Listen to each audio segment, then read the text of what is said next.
All right, y'all. Welcome into the LA Sports Brotherhood. It's me, Ryan, here with my brother Matthew, here to talk some linebackers. We've been doing position previews. If you missed the past couple, go and check them out. But yeah, this was a group that is very near and dear to my heart in that I care about linebackers a lot. That's what I played throughout high school, and it's really killed me how bad they've been for almost over half a decade at this point. But last year was really tough. So tell me, what are we seeing from the linebackers this spring? Yeah, so who we've lost? We've lost Shane Lee and Tackett Curtis, and we've added just Easton Mascarenas Arnold out of Oregon State.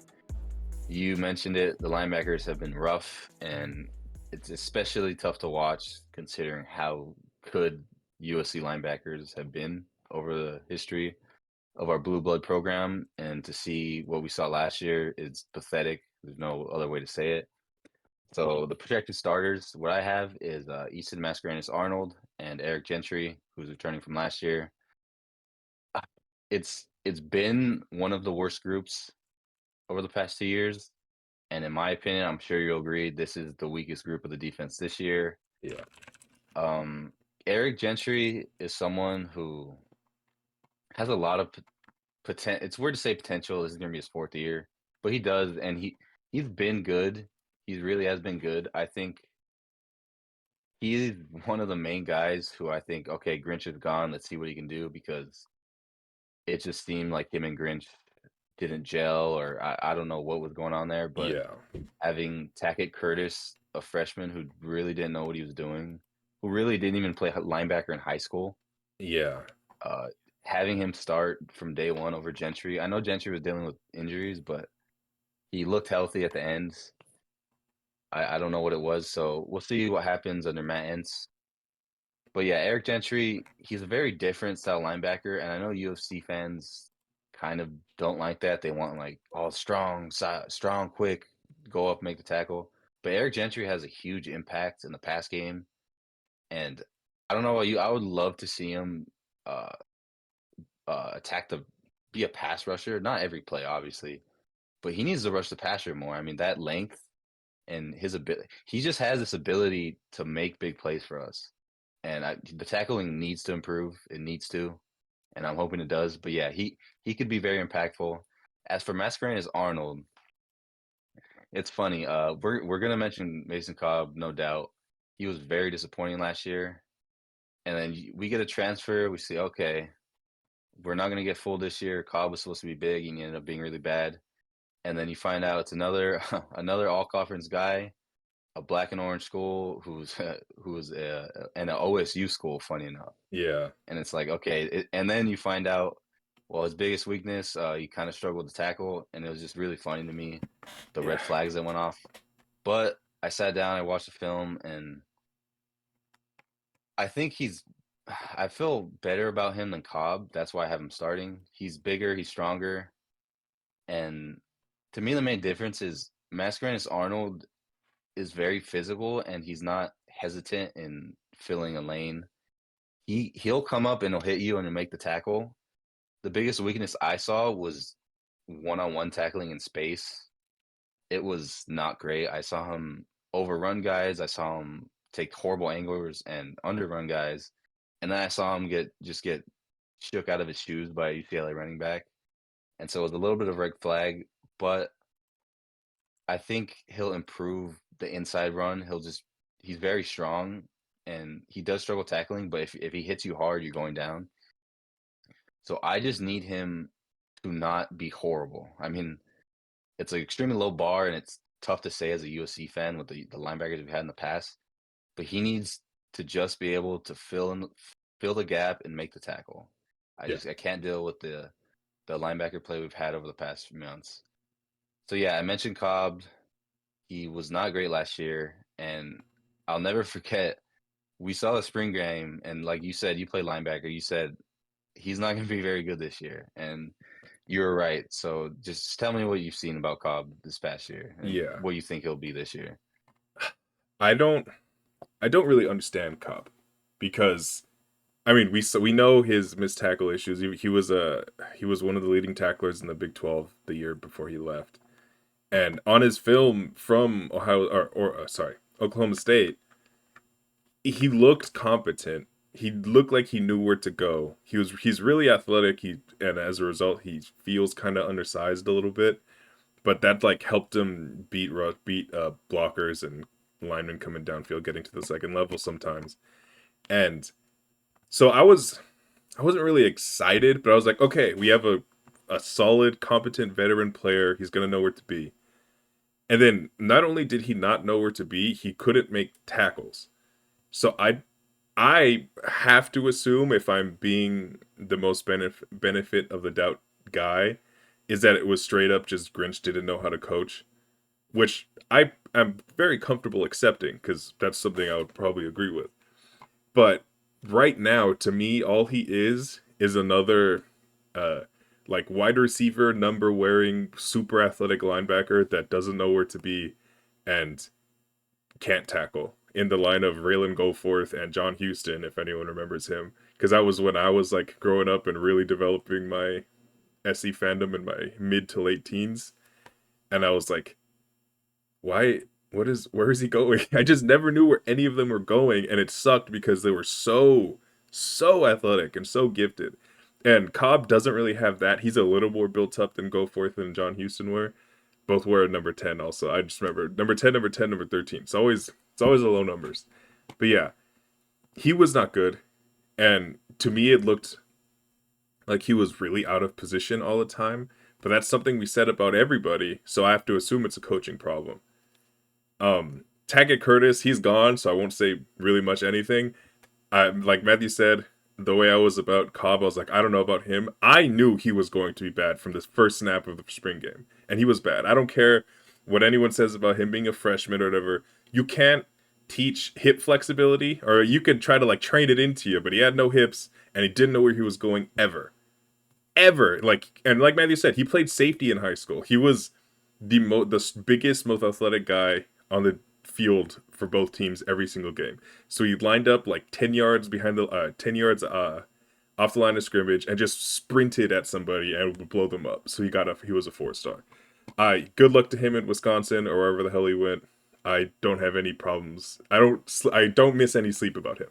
Anyway, so yeah, Mason Cobb. For as negative as I was about him, I do think he can be productive. I'm giving him the Grinch benefit of the doubt, which I think he probably deserves because he was never that bad before. He was just not good. So I think he can be better. Easton Mascarenas Arnold is a very interesting player type because he's listed as 6 feet. He's not 6 foot. He's like 5'11", 235, which like people are going to be scared by the 5'11". It's not uncommon for NFL players. Like we're Raider fans. Denzel Perryman was 6 foot, basically 5'11", 250, but he was a good MFing linebacker. And he would come down and blow the crap out of people and blow up people, blow the crap out of people. Um, and it's like if you have the instincts and you have the initial quickness, you can beat blocks. You don't have to worry about getting stuck. And then when there's a 6'4", 350 or 320 guard coming at you, and you're not going to get held up because you're beating them. I haven't dove into the EMA tape, so I can't say much about him honestly, but that body type is like you very much have to come down and take on blocks really damn hard. You have to be smart with your arms or you're gonna get gobbled up. And he was productive, so again, it's another thing where it's like he's productive, but he missed a lot of tackles. But that means he's in position to make tackles, and also he doesn't seem very fast. It's like you're talking about bad angles and stuff. That's super crucial. And if you don't have that high end speed and you're taking bad angles, it's tough. And sometimes you take the right angle, but you're not fast enough, so it looks like you took the wrong angle, which technically means you do it really. Yeah, we'll see. I'll definitely see from him. Spring game's going to be super important to me there. And I'll say one thing about Eric Gentry. He got screwed last year. He was our best playmaker on the defense, first year of Grinch, first year of Lincoln. And then they essentially benched him. And kind of couched it as, oh, we're trying to keep him healthy for the end of the year, and then he was healthy at the end of the year, and he still didn't play. And every 3 drives, they would get a stop or like hold somebody to a field goal, and or like just look good, like look like a basic competent defense, which is something they didn't do at all. And the common denominator was also was always Eric Gentry's on the field over Tackett Curtis. It was always that, but they did it like they just didn't play him. So I'm hoping he gets playing time. Anyway, sorry, not sorry to rant. What do you do we have any freshmen? What's the next thing you want to look at? No, yeah, I 100% agree with everything you said. Yeah, I think Cobb Cobb really, I think more than everyone except Gentry, he gets the Grinch excuse because, like you said, it was mind-boggling to see this competent linebacker just not know where to go. So I'm praying that it was the Grinch thing and that he can improve. Yeah. You mentioned it's funny enough you mentioned like a competent linebacker that will know where to go. I immediately thought of Mascarenas Arnold because I think that's what he is. Hmm. And like I said, he's really strong and he will sprint head down and fill the gap and he will make the tackle. He's very strong. It's just like I said, he's not very fast. The one-on-one tackles in space. He made a couple from the film I saw, but he also got shook a couple times. The main thing I'm going to be looking for is can he get off blocks? Hmm. That is the biggest thing because I saw him get off some, but I also saw him just get swallowed up, like you said. So in the spring game, I'm going to be highlighting him. Can he get off blocks? That's the biggest thing for me. Yeah. Because like you said, Eric Gentry is the playmaker. Like he's going to cause turnovers. He's going to make the plays. The battle for between Cobb and Mascarenas Arnold. Gosh, that's a Yeah. I just call difficult him name. EMA. I just So say EMA. yeah, yeah. The battle between one of those guys has to be competent. They have to be pretty good. Yeah. Because as of right now, as a fan, as someone who watches very closely, neither of these guys are a USC starting middle linebacker. Neither of these guys are 55, and that's something that I take a lot of pride in as a fan because we've had so many great linebackers in USC history. Yeah. It's tough. It's so tough to see this, and yeah, I it one those there we've talked mainly about those two. We both think Gentry's gonna be a playmaker. The one of those guys has got to be good, and we're really, really going to look at the spring game to see how they've developed. Um, we haven't mentioned Rayshawn Davis. Honestly, there's been leaks of him transferring, so that's partly why. But also, I, I don't see the foot speed. I don't see the hip movement like you were mentioning with Curtis. I don't think he's going to be much of a factor even if he stays. But I Yeah. know I know that's a fan favorite. But yeah, just to briefly cover that, I don't know. Do you want to say something quick about Davis? Yeah, I'll say he was a fan favorite the last 2 years because the linebackers were so bad that anybody that's ever played linebacker before and was on the roster but didn't play is going to be better than the people on the field to fans. And he was a top 100 recruit too, coming out of his class. Like, I get it. I don't know if he's going to be a factor. It's really almost impossible to say he is going to be because he just never has been, whether that's coaching, not putting him in, or whatever. He hits hard and he comes downfield really, really hard. And when he's there, he makes tackles. It's just he even almost Taggart Curtis levels of not knowing where to go. So, but I'm very comfortable saying that's coaching. I don't know if he wants to stick around, but I figured if he was going to transfer, he would have done it last year, knowing that Grinch wasn't going to give him any run. So honestly, I'm operating as if he's going to stay, and maybe Matt Entz can coach him up. And if he can, sure, I don't expect anything from him this year, honestly. Yeah, so you mentioned Matt Entz. Now we'll kind of talk about the future, the trajectory of this position group.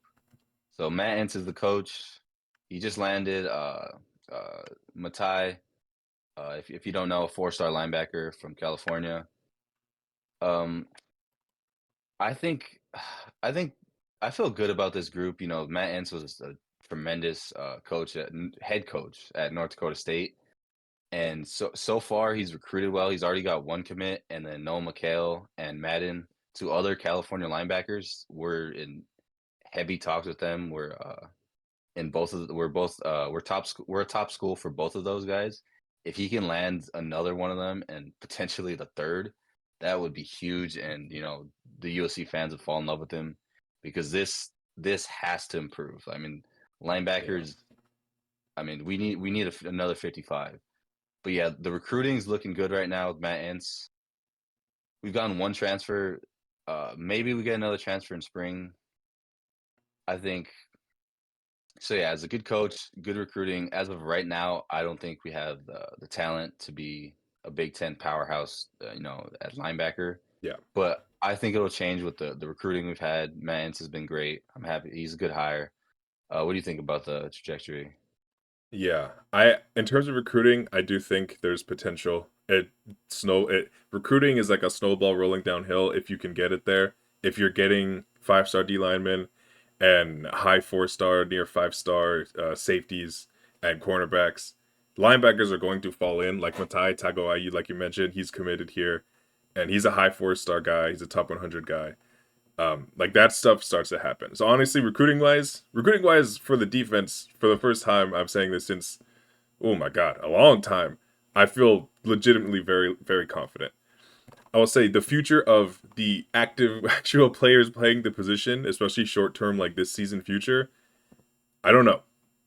Like you said, I think you think they could be solid. I think there's a chance they're solid. They're they don't run two linebacker sets on like exclusively. There's going to be times where they're in a legit 4-3 with Lynn, which is good, but that means you need Cobb, EMA, and Gentry on the field at the same time, and that leaves us Garrison Madden, someone named Roman Marchetti, Matt Galvan, Elijah Newby, and Desmond Stevens. The last two are freshmen who actually they feel good about, but they're like outside, more almost rush end essentially. They have no depth.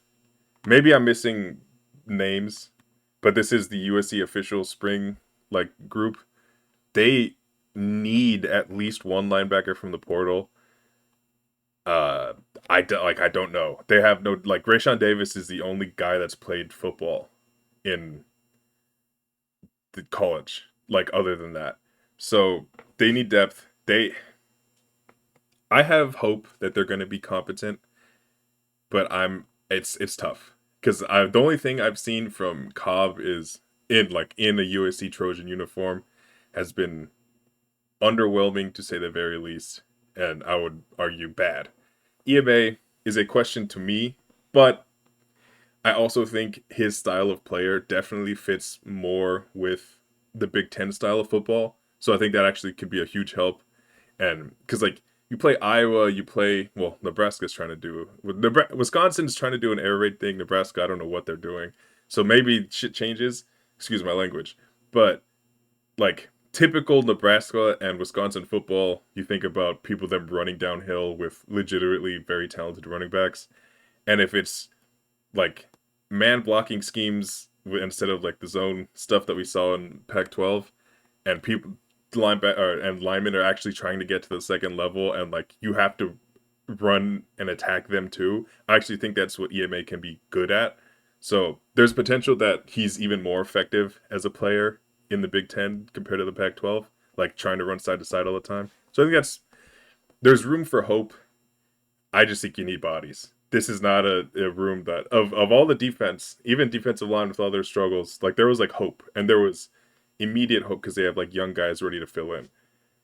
I don't linebackers. We need veterans to improve, which is not always the best recipe for success. So yeah, I think long term we're gonna be looking good next year, maybe two, honestly, because we have like two freshmen and everyone else is gonna be gone. We need transfers. We need transfers, and we need transfers that aren't just 1 year rental guys. That's what I'll say. Yeah, 100%. I think that's the biggest thing is transfers. We need transfers for this year. We need transfers for next year. So spring portals opening up soon. People Just it start might from already the be open beginning. it might Okay. be open when Oh yeah, okay, I'll redo that. Yeah, yeah. I think that's the biggest thing is transfers. We're gonna need transfers. Hopefully, when we revisit these groups, that we got a couple transfers in, and Yeah, I think like you mentioned it perfectly. Future wise, with the coach, with the recruiting, I feel good. Currently, not feeling great. I do think it's the weakest group on the entire defense. Um, but I'm not giving up on Cobb Yeah. and Eastern Mascaron. EMA, while he does have question marks, I think can be very effective. So let's hope those two guys can be good, and we can at least we can say goodbye to the 90-yard runs, 50-yard runs. I mean, I Yeah. know you guys are sick of it. We're sick of it. Everyone's sick of it. Let's hope these guys can be better. Yeah, for sure. Yes. Thanks so much for watching. If you, like I said, if you missed, we have the entire offense out. We're doing defense now till next week, or the next video we have will be the defensive backs. So yeah, stay tuned. We'll be back some more. Bye on.